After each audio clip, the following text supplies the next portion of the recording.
Hi and welcome back to the second tutorial on setting music to a text, and we're writing an Ave Verum Corpus. And I'm just going to fill in the middle parts here. This is quite easy. So this is going to be just a standard root position chord. I need two Fs here because we've got Verum. And we want to go down to the dominant seventh here, so add the E flat. That's fine. And here again we just need a B flat, so B flat, D and B flat here, and then we'll keep on that one because we don't want parallels between the tenor and the soprano here.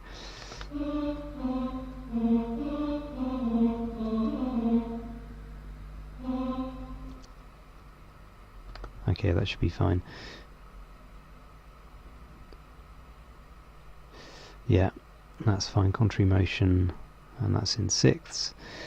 And this one is just the dominant seventh chord. Well, it's the seventh chord, isn't it? But that's fine. We don't need an F in it. And this one is going to be similar.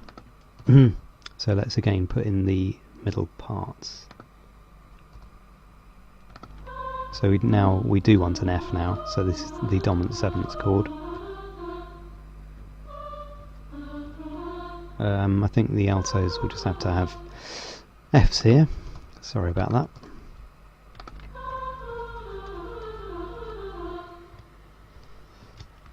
And the altos, so we need an A, so A, F, C, A, F and E flat. So that's looking good. Sorry, I thought I was writing for the viola then, so it's A.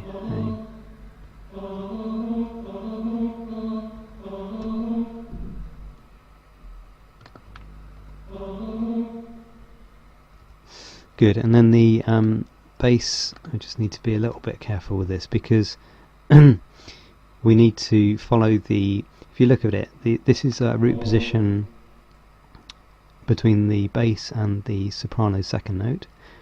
This will need to be a root position, it will need to be a, sorry, talking thirds. This will need to be a third between that note, the C, and the E flat there, the second note in the soprano line, and then similarly here, because this is a 1B chord. So I'm going to need to be careful on how the parts are put in here.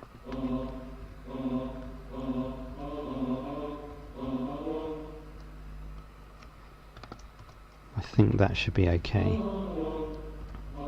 So the first chord has got C, A, F and C, which would be a little bit of a concern, but we do move to the E flat straight away, and we're following this pattern here, so the pattern rules in this case. Okay, so we've got perfect symmetry here. So that should be fine. Let's just do this one. Just copy this one over. Let's do the bass line first, always good. Yes, that's perfect. Okay, so we're on a 2B chord there. And the middle parts.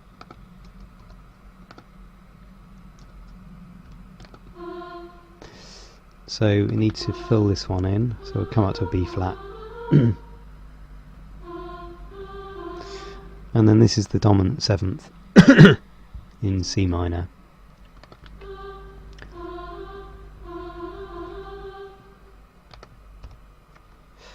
Okay, and the final thing is to put in this one, the tenor line. So B flat's fine. Yeah, this should be okay now. Just moving in thirds with the soprano. And because that's dominant seventh in C minor, we need the B natural. And just for effect, although we haven't done it before, sorry, I can't resist, is to have this here. Have a little appoggiatura here. Okay, that's fine. So I think with this, the string line would pretty much follow this note for note. I can't see any difference. The only thing is whether it depends on the acoustic of the place where this is being sung. You might want what I call a space filler, which is because you've got this minim rest here. If the acoustic goes off straight away, you might have a bit of a space where, you know, people are wondering what's going on. So in this case, I think the string would be with the voice, but we might just want to put a little space filler in here. So let me show you what I mean. So we'll just copy that down into the violin parts. Obviously get rid of the text, unless the string players want to sing along as well. Okay, and this one as well. I'll do that in a sec. So what I mean is just have something leading into the next bar, just to break the space up. So something like that. So what we'll do next time is we'll write out the introduction, now that we've got a fully formed idea of how it's going to start. And we know that it's going to work towards a cadence here. We can in effect possibly conflate and and distill this down to a 4-bar, so that we introduce this idea before it comes out, and we've got a repetition through that method. Great, so let's have a little listen to it, and we'll finish there.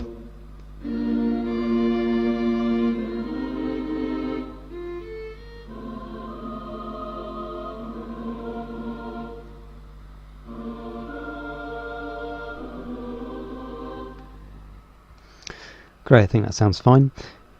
So next time we'll put the remaining string parts in and we'll do the introduction. So please do join me next time, and I'll speak to you soon. Thanks.